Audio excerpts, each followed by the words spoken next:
What's going on, everybody? Today we're doing a thermostat replacement on my 2000 Nissan Silvia S15 Spec R. Classic SR20DET motor. The thermostat this car takes is the same as your North American 240SX and many other Nissans, so you can cross-reference them. They all take the same part. What happened to me was that my thermostat is stuck open. I was driving to work one day and it was very cold out, like 0 degrees Celsius or a little bit colder than that.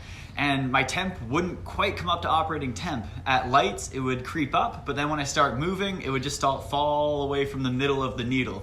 So I knew the thermostat was stuck open, so for the last couple of weeks, I've been just shoving a piece of cardboard in front of my radiator and driving around like that, basically lowering the thermal efficiency of the radiator, and it's been great. It's been holding operating temp, never overheated, it's been money.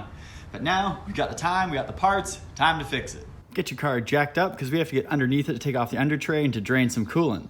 Of course, never drain your coolant until the engine is cold, so give it some time, cool down, because when the cooling system is hot, it's pressurized. You don't want hot boiling liquid spraying all over you. To get to the radiator drain, we have to take off this under tray here, so just a couple of 10 mils pop off the plastic.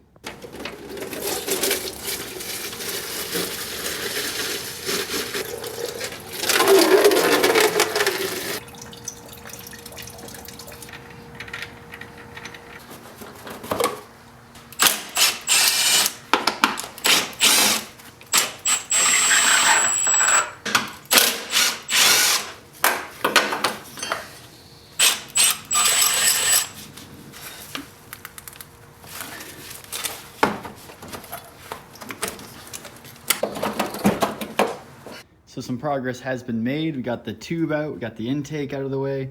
Now we gotta get that housing down there. I'm thinking I'm gonna get this, another intake tube out of the way, and this loose boy out of the way, and I think we might be able to get it. Not have to take the fan and all this junk out of the way. Now we're trying to get the hose off the thermostat housing so that we can access the 10 bolts that attach the thermostat housing, and also so that when we get the housing, the metal piece off, it won't be, stuck to this hose. And trying to go back where it came from.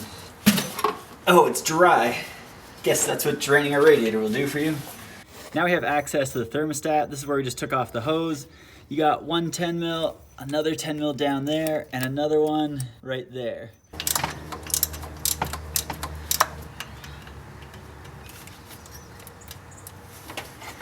Got one.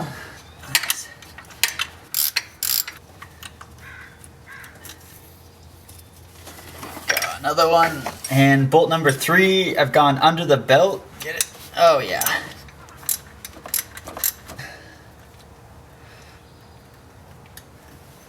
Aha! Oh man. Well, I got the thermostat housing off. I just grabbed a piece of wood and a hammer and just a light tap on the end here with the wood, and it came right off. Wouldn't you know it? So we got the old thermostat out here, and we got the new one here. The old one doesn't look particularly bad, but I'm gonna replace it anyways. One key thing to note when replacing a thermostat is that this little thing, this little dongle here with the vent hole, it has to be facing up, just like it says on the right here top with the arrow pointing up. When you install your new thermostat, the hole, this one's is tucked under there on the back side, that must be pointing up in the car. If it's down, it won't let the air bubbles out as efficiently, so you have to have it pointed up, and it helps bleed the air bubbles out of the system. So we got the gasket maker on the thermostat housing. We got the receiving opening real clean. Time to install it. Thermostat in the housing with a little black mark there you see on top indicating where I put a little vent hole. We got the thermostat housing back in. Now I've just got the bolts finger tight because my Permatex sealant says to leave it finger tight for an hour and then torque it down. So we torqued down the thermostat housing here, just snug. The bolts are really small. You don't want to snap one or the housing, as I've read people have done. Now it's just to connect, the intercooler piping or the air piping, and then start putting the hoses back together.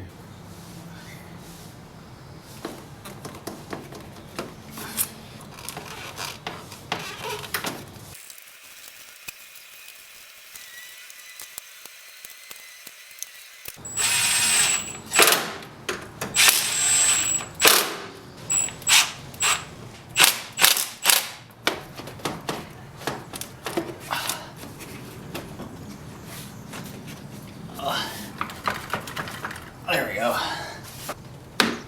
Now with all the piping put back together, we have to bleed the system. You'll fill it up here at the radiator, but the SR20 has a bleed screw over by the exhaust manifold, right there on the coolant outlet on the top of the motor near the distributor. So I'm gonna loosen that, let air bubbles out, fill it through the radiator. When it starts to bring a bit of coolant out of there, put that back in, top it up, turn it on. Got the bleed screw out, time to fill it up. So I was filling, and then it started to overflow out the bleed nipple, and I didn't have anyone with me to catch at the time, so all I heard was the trickle, and by that time it was piston fluid. So now I'm just gonna add a bit more to the radiator and it should be full. Now with the coolant filled up to the top of the radiator, we're gonna run the car and try and get it up to temp with the radiator cap open. Just letting it warm up now, keeping an eye on the level in the radiator.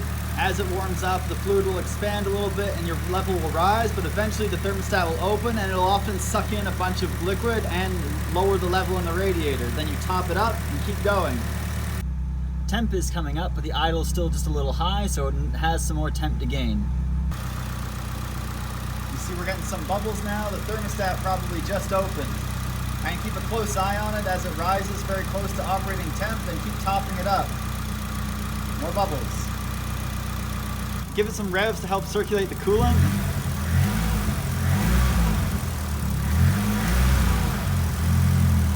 We seem to be at about operating temp now. It's idling at about 750 where it normally should be. The cold hot needle's a little bit lower than level, but that's fine. Now what we're going to do is put the cap on, turn the car off, and let it cool down. With the car off and the cap on, make sure your coolant overflow bottle is filled up between the min max. Now, essentially as the system depressurizes as it cools down, it'll either suck in some fluid because there's air pockets, or it'll blow out some fluid, likely the suck in. Whoop. And just like that, we're full. Probably only needed like 60 mil more, but that's all it takes to keep an SR happy. That's a wrap on replacing the thermostat in my Nissan Silvia S15. Turns out you don't have to remove the fan or the fan shroud to get access to the thermostat. I've heard many people complain that bleeding an SR of its coolant bubbles is tricky. And then do what I did here, heat cycle the car. Run it up to temp with the cap off, make sure it holds temp, turn it off with the lid on, and then make sure your reservoir has coolant in it so that as the cooling system depressurizes, it can suck coolant in from the overflow bottle. Once it's cooled off, pop the cap, check for a lower coolant level, top it up if need be. After the next drive on this car, I'm definitely gonna check the coolant level when it's cooled down to make sure that, all air bubbles have been completely removed. So thanks for watching, everybody. I hope this video helped you out. Please smash the like and subscribe button down below. And as always, have a good day.